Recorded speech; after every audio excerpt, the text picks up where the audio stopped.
Kids in 2022 face more stress for their age than we believe. In a recent survey reported by the American Psychological Association, teens reported that their stress levels to be higher than what they believe is healthy. These teens also reported levels of stress that were higher than what adults report for themselves. That's weird. They reported that their stress levels are a 5.8 on a 10-point scale. Basically, the kids aren't all right. How can we as adults and parents intervene and make things better? Let's find out. To help us understand this at a granular level, we are joined by Susan Kaiser in today's episode. Susan is an internationally recognized leader in teaching mindfulness and meditation to children, teens, parents, and professionals. With Susan, we dig deep and understand what are the primary stressors that the kids in this era face. We discuss the role of nutrition or if not, like how food affects children. Some children are also challenged by metabolic disorders at a very young age, obesity being one of them, and the most obvious and widespread byproduct of being obese is getting bullied by peers. We can talk about how parents can intervene here and help their kids approach obesity in a much better way and change things for the better. Last but not the least, Susan gives out mindfulness tools that parents can introduce in their child's lives and in their lives as well and help them live a wonderful life. Let's get this started. Hey Susan, great to have you here. Really such a pleasure. Thank you. It's wonderful to be here. First of all, I must say that I've been following your work for a long time, and it's really unique given the fact that you're actually going deep into one of the most, let's say, society-shaping initiatives in the world right now, which is actually mindfulness for children. And it's really interesting because as we look at any evolutionary process, any biological phenomena or physiological phenomena or global phenomena on population, the roots of anything are actually around how you set the core infrastructure. And in this case, the roots of the population are actually the children. So really excited about having you here and to chat about your journey here. So yeah, maybe we can actually start with that. Like, what got you here and what's been your journey? Oh, well, thank you very much. I think what got me here is exactly what you said, is just seeing how little at the time, which when I started was 25 years ago, there was for children. At that point, there was quite a bit of work for adults.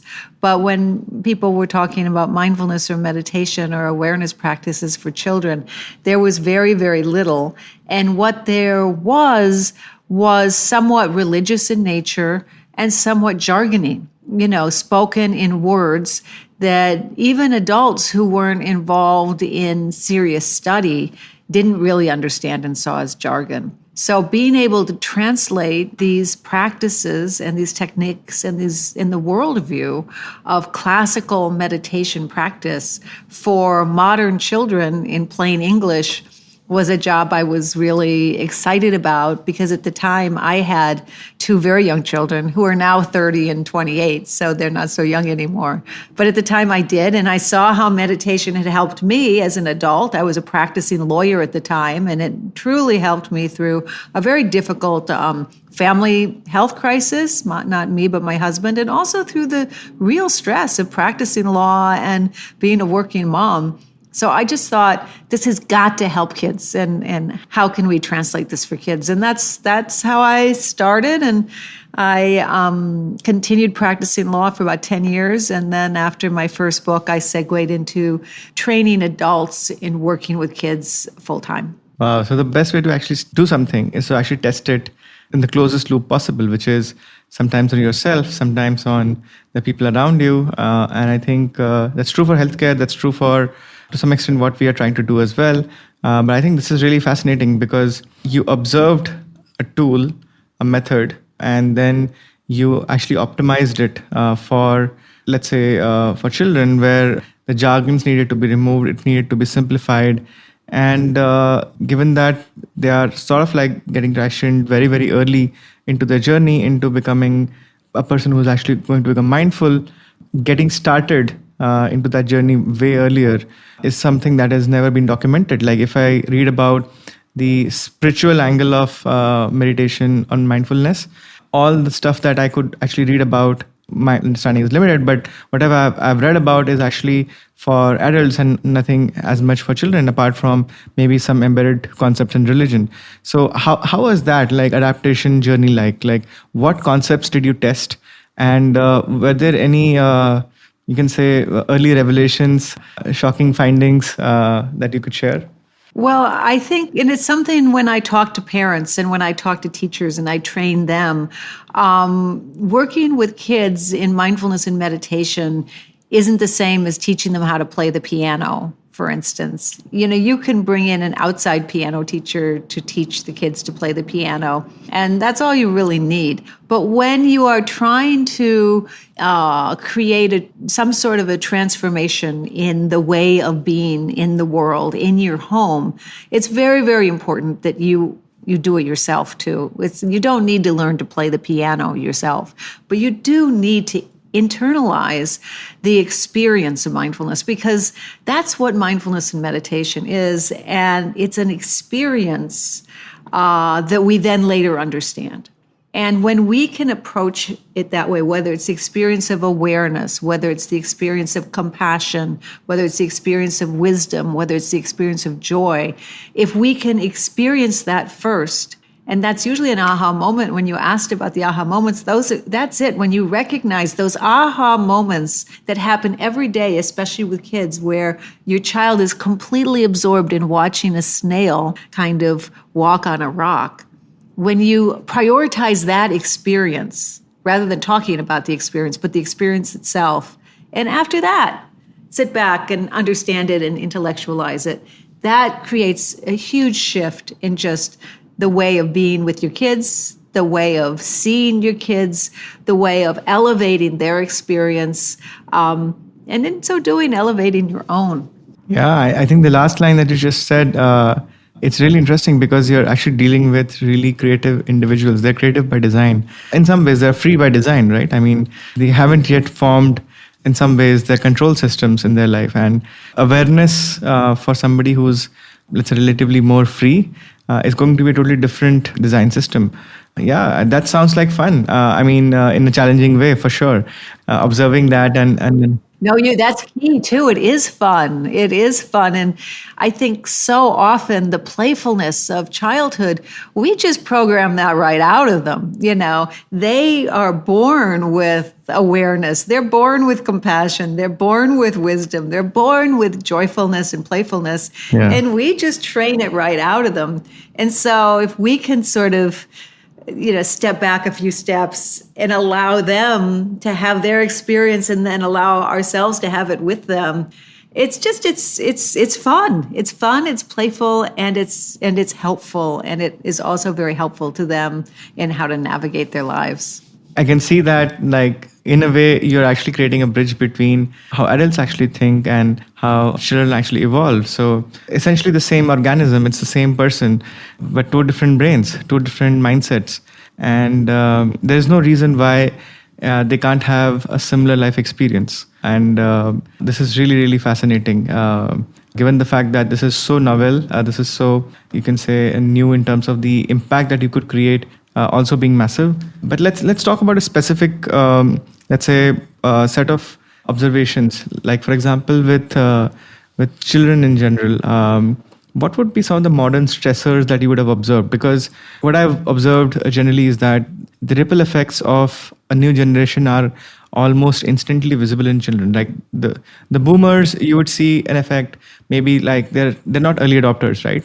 Children are the early adopters of technology, early adopters of social media, whatever changes in society that happen. They're sort of like, in a weird way, they are the testing grounds of society, right?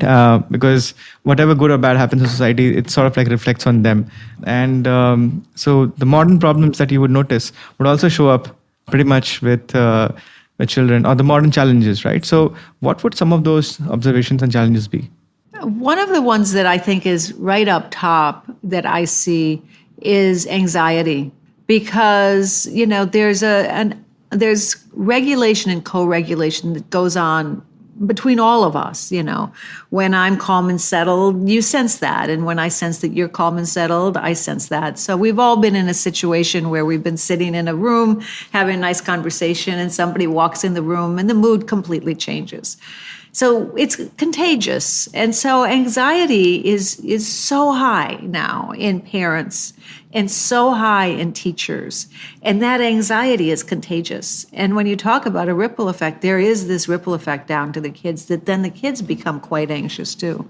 And that's one thing where we go back to just the simple concept of awareness. If parents and if teachers can be more aware of their own mental state and of how if they take a moment and pause and ground themselves, that they can settle themselves, and that too will have a ripple effect, that will affect the kids.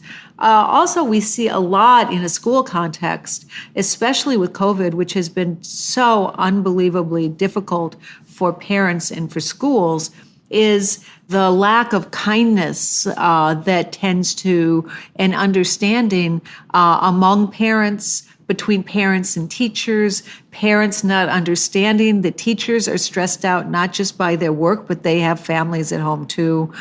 So this lack of kindness and empathy and understanding is another place that, we have a polarized society, and that is rippling down to the kids.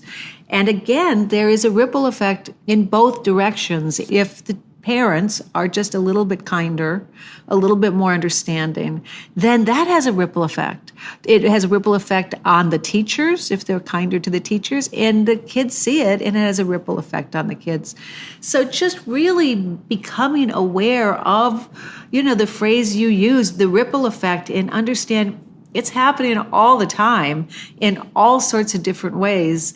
If we just bring awareness to that, honestly, we can change the world that we're living in quite easily that way. Maybe this is very, very recent and generational as well, because what internet has made happen is that information from every part of the world could be centralized, could be decentralized, and everybody can actually have access to what's working in a different part of the society. Like, for example, just a few years back, maybe 2 decades back, maybe even a decade back, to understand what systems work in a different society, you'd have to dig deep into your own society, right? And that data versus looking at 100 other societies, you just suddenly have, like, in the last 10 years, 100 more case studies, 100 more, you can say, testing grounds, right? So that could be a really interesting way, because as you said, anxiety and the lack of kindness being the top two problems. Obviously, these are not the things that parents teach. They are things that children observe, right, on the basis of how adults actually behave. Like in case of anxiety, and there is this famous, like one of the athletes I was speaking to, an Olympian, was telling me that we live in a society where there's a culture of stimulation. When you're stimulated and when you're active, when you're contributing to society, you're recognized. And when you basically want to relax, you want to actually, in some ways, recover, that's not appreciated as much. That's why probably we are sleep deprived. We are deprived of being relaxed, and that's why we are probably more anxious. And maybe that reflects in our children as well. Like, if they see that as a winning formula, why not? I think it does. And I think we can take, the third I would have said was sleep. I think the problem with sleep is huge across the lifespan. But I think there's another piece to that too, which is that we're all wired a little bit differently. And some of us respond very well to stimulation. My husband, for example, is somebody, competitive guy, successful guy. Stimulation comes in, he gets bigger, he gets stronger, he gets more energized. I'm exactly the opposite. That same stimulation comes in, it just depletes me. I'm fine with it, I can handle it, but it depletes me. Then I need quiet time. And there's nothing I can do to change my system so that I am somebody who gets that stimulation and is energized. And what I've really noticed, being more aware of it just in this particular family structure I'm in, and then I've taken it really into the systems that I work with and talk to parents and teachers about it, is that this shows up all over the place. It shows up with how loud music, people who respond well to stimulus often really enjoy the loud music, but that can be overwhelming to others. Going through different art exhibits. We were at LACMA the other day going through an art exhibit, and the exhibit had a lot of input, a lot of video, a lot of music, a lot of sounds, a lot of voiceovers. I, by the end, was exhausted, and my husband was like, all right, this is great.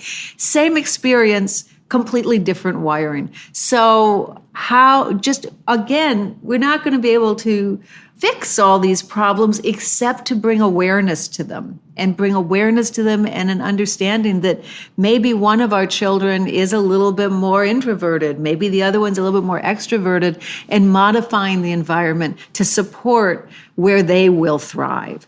And that, again, is where mindfulness and awareness and the deliberate practice and cultivation of the extension of those properties really does make a difference in our day-to-day lives. So with awareness comes empathy, that all of us are very, very different. And the other person is not behaving weirdly. The person is just different, right? And I think that's an understanding that actually, it's a quite mature understanding of the society, because as you mentioned, that each of us can look at every life situation in a very, very different way. The introvert nature, the extrovert nature, the stimulated person, the person who does not want to be stimulated. These are all people who are potentially trying to do the same thing, but in their own way. And they're wired differently, the right way you said it. I think that is that awareness will potentially change the society forever, because it's the fundamental of being empathetic towards each other, right? Like, for example, if you arrive at a new place, like I'm here, I'm in the city, and if I don't understand the culture or appreciate the culture or understand why the people live in a specific way, I'm going to always be close-minded towards it. Probably it's the same way when we meet people. I think that's true. And I think also an appreciation of the way that we're all connected and the different contributions these different personality types or traits or just plain old people can make. Somebody who is more, pulled in or less, less able to handle all that stimulation is likely to be able to provide some kind of a contribution that somebody who is really thriving on all the stimulation cannot, and vice versa. So really seeing that we need it all and it's all connected, and it's cool. Yeah, so no, that's really amazing. And so you mentioned that these have ripple effects that manifest in the form of sometimes anxiety, lack of kindness. On the other side as well, like basically awareness as well as the ability to relax and be composed. It reflects when we make those changes and become more mindful. What are some of the other biological phenomena that actually change? Like, for example, I'm really interested that how does it change with something like as basic as food? For example, like when actually that's basic and as it's a huge problem now, given that and especially for children, given that our food supply chain, like everything is becoming more and more efficient. Probably food supply chain is the only thing that's becoming more efficient, but at the same time degrading at the fastest rate possible in the future, in the past, right? And ever in the history of human history, right? Basically, those things would love to really understand from your perspective. What are some of the second, third order effects of the food ecosystem around children, and what are you seeing there? Yeah, well, food is one of the things that I'm extremely interested in, both in my own life and in my work. And then the idea of just what happens in the system and how mindfulness and awareness can help, that also is something that's key. So let me start with that, because that's probably the fastest, which is what happens is that when we are worked up, when our nervous systems are worked up, our capacity to be able to hold strong emotions and our capacity to think clearly decreases. And it's just plain old fight or flight. That's just how our systems work. We go into a survival mode, and that survival mode limits our ability to think conceptually and goes back into survival mode of taking care of ourselves. And that's not just what we see so often as far as people kind of getting out of control. It's also, that is more of the flight piece, but there's also also the freeze piece. And so that's what's often missed with kids. Kids whose response to too much stimulation, to too much input, is not to sort of thrash around, but to withdraw. And so often kids are thought of just as being shy, or sometimes they're thought of being defiant. You see a teenage kid like this, they think, oh, he's defiant. Well, no, maybe it's just a little overwhelmed and it's too much. So what mindfulness and awareness can do is by helping kids and adults learn that when we move our attention away from thinking about whatever the stimulus is, from thinking about what's upsetting us, to the sensation, to the actual experience, usually in our body, that has an effect of calming and grounding and lowering the heart rate. And then that fight or flight sort of settles back in, and then we can see things clearly and we can understand. So when you're with a child or when you're with an adult and you see that they're all worked up, trying to get into a discussion with them calmly about what actually happened is a little bit counterproductive because they just don't yet have the capacity. They're in some kind of survival mode. Another aspect of this type of a bias that we have that is a survival mode is the negativity bias, where we are actually wired to focus more on what's scaring us, what's threatening us, rather than to focus on the good. So we, again, if we bring awareness to that and a sense of humor, oh, I'm Susan, there I go again. I'm focusing on that silly thing that happened when somebody made fun of the sweater I was wearing, instead of focusing on all the other wonderful things that happened at that party. But no, I focus on the one bad one. Keep a sense of humor about it. Oh, that's just the negativity bias. And then do your best to heighten the good. That is another way of balancing these very helpful, very useful survival instincts that we need. They're not bad. We need them to survive, but sometimes they get a little bit misdirected in the modern world. So that's the piece that is really the starting place for mindfulness and awareness practices with kids and with their parents and teachers. As far as food, again, it's like awareness is key, and not just awareness as far as cognitive understanding or intellectual understanding, but awareness of the connection between our mind and our body. Oh yeah, when I eat that wonderful frosted cinnamon bun that smells so great. Initially, it's just fantastic. I love sweets. It's just fantastic. But, oh, wait, like 10 minutes later, I've got a lump in my stomach. My energy is completely dropped a little bit later. You start to make those connections. And then those connections go all the way back to how was this food grown?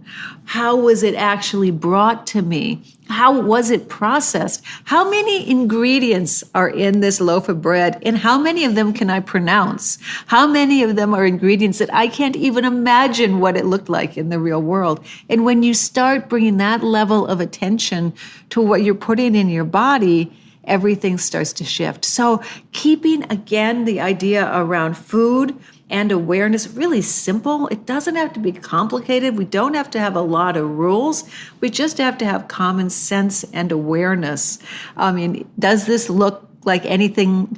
Does this supposedly milk-like product, is it anything a cow would ever recognize? If not, probably better to pass it by, that sort of thing. And just bringing awareness to what we're eating, where it came from, and then key is how it makes us feel.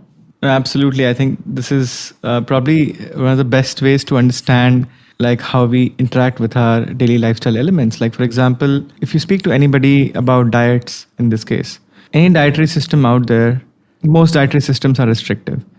And what we've seen is that they end up actually spoiling the relationship with food, because then people don't see food as a way of life or being a critical part of their life, but something that they can enjoy, or they start seeing it as a compulsion in some ways, that, I have to eat within these many calories. I have to basically get these macros in. It's not bad. I mean, potentially doing it in a mindful way is probably the right way to do things. But then developing that instinct and not sort of bringing that constraint to your life so that you don't become robotic about your life experiences is probably going to be the key. And it's funny because I think what we do is actually make this human and robot connection happen in a much better way, so that you actually develop those instincts in a much better way. In our case also, the ideal outcome is that people end up developing those instincts. So for example, if you have the same example, your favorite ice cream, and it actually gives you a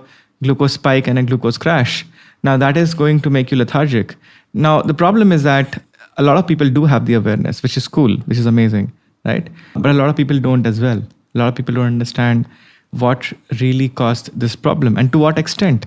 We are really good at understanding the here and now, but maybe not longitudinal data, which is like how many times per week, how many times a month, and how frequent is that.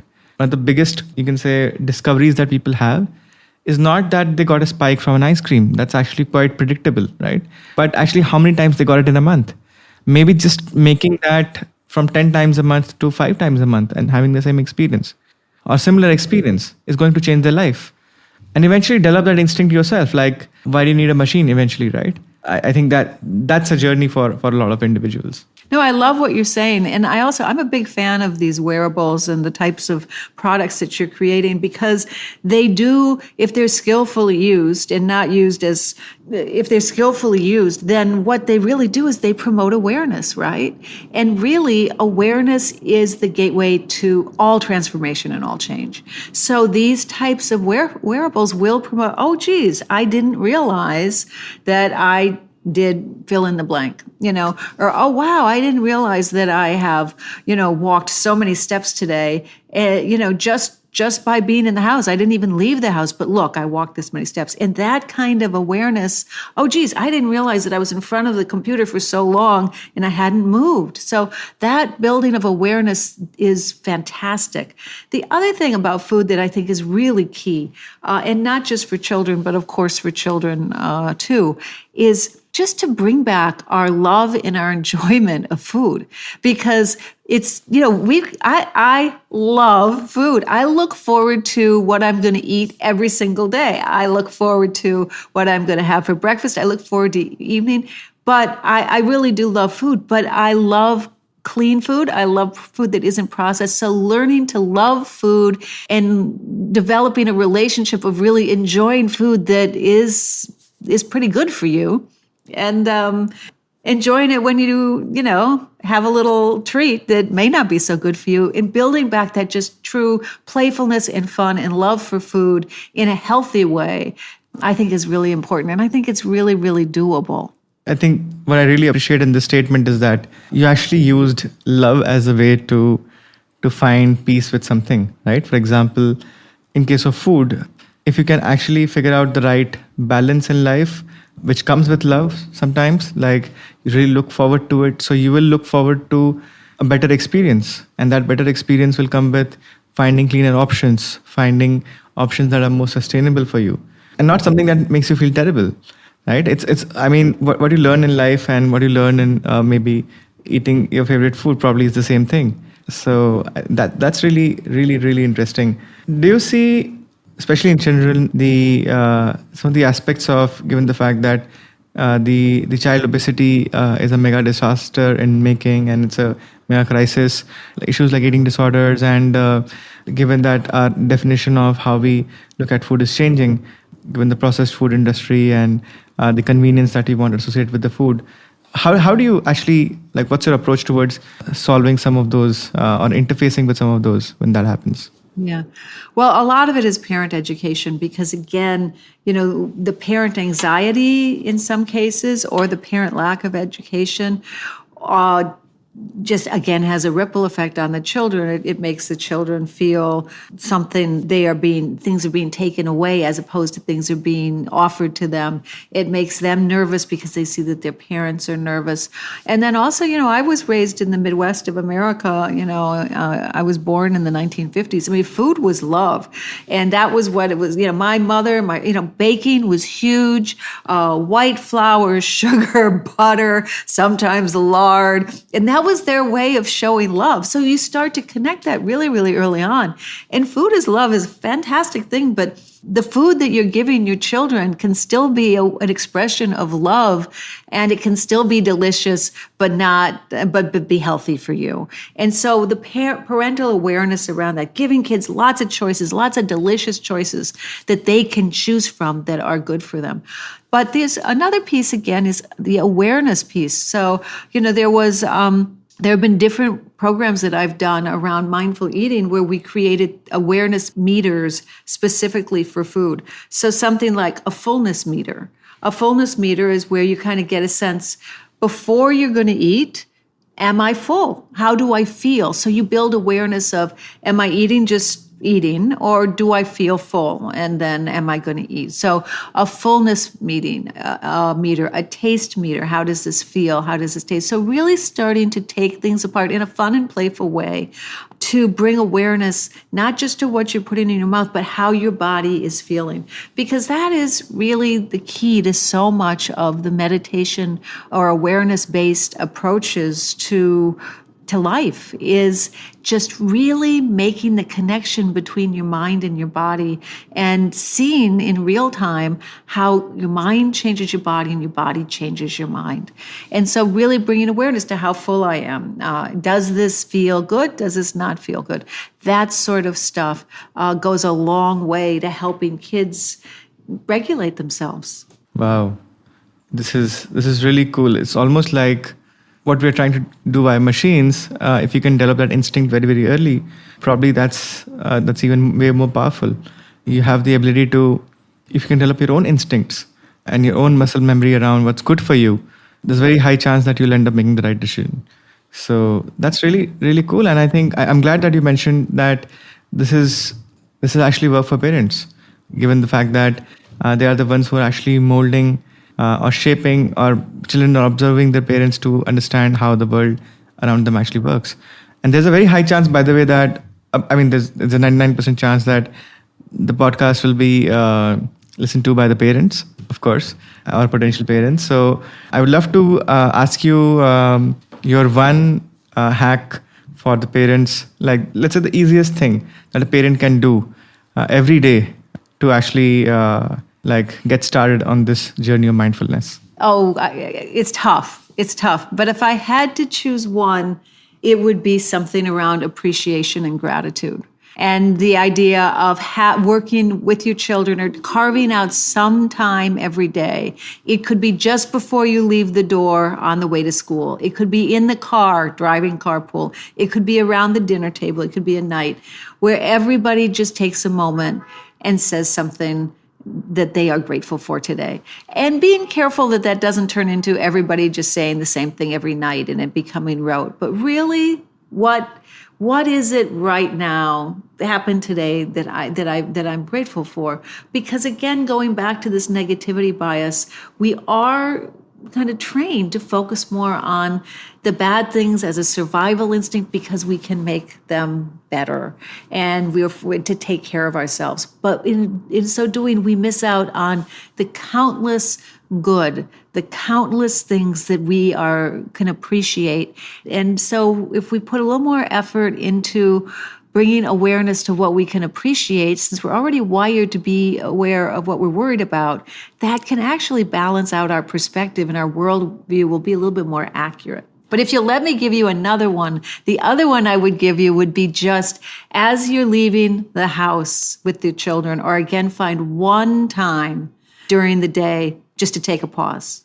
Just everybody today, let's just take a pause and let's just settle down and just lower your shoulders, feel your feet against the ground, feel the wind against your cheeks wherever you are, but just really weaving into the fabric of your day, stopping that forward motion that we're always in, and just stopping and pausing, and don't think about what's happening, but just feel it in your body.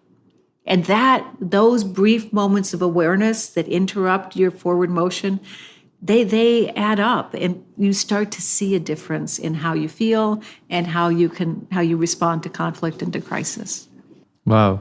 Just by listening to that, by the way, I dropped my shoulders and started looking at how my feet are touching my ground, and it's so powerful, right? These are probably the simplest things, but potentially every human being would understand this, but just by having consciousness, awareness that this is how you can actually be conscious about your body, and how you can actually have the observer effect on your body while you're actually living your life. That is so powerful. Probably the most, when we think about the world of external interventions, machines, pharmaceuticals, we often forget the most powerful machine that's actually out there, which is our own body. So it's really so amazing to hear you, and but I really appreciate, Susan, having you here. It's such a pleasure, and I'm like really inspired by. We're all really inspired by the amazing work that you're doing, and we really wish you all the best with your health and basically with your work, and really wish all the good things. Thank you so much. Thank you so much. And I'm excited to see what you're bringing out into the world, and to start trying them myself, because I do think that these awareness building products that you're creating are really important and also really, really powerful. We would love to get you on, and I think, thank you. Thanks a ton. In an era where kids have the ease of access to internet, peer pressure is very widespread. This is a huge trigger of stress to most kids. Susan helps us equip with tools that we as parents can further introduce in our child's lives and improve their lives for the better. Let's enable our kids to live a life they deserve and live happily. If you found this episode to be an interesting listen, please share it with your family and friends. We have a lot of amazing guests lined up in the coming episodes. Stay tuned, and I'll see you soon.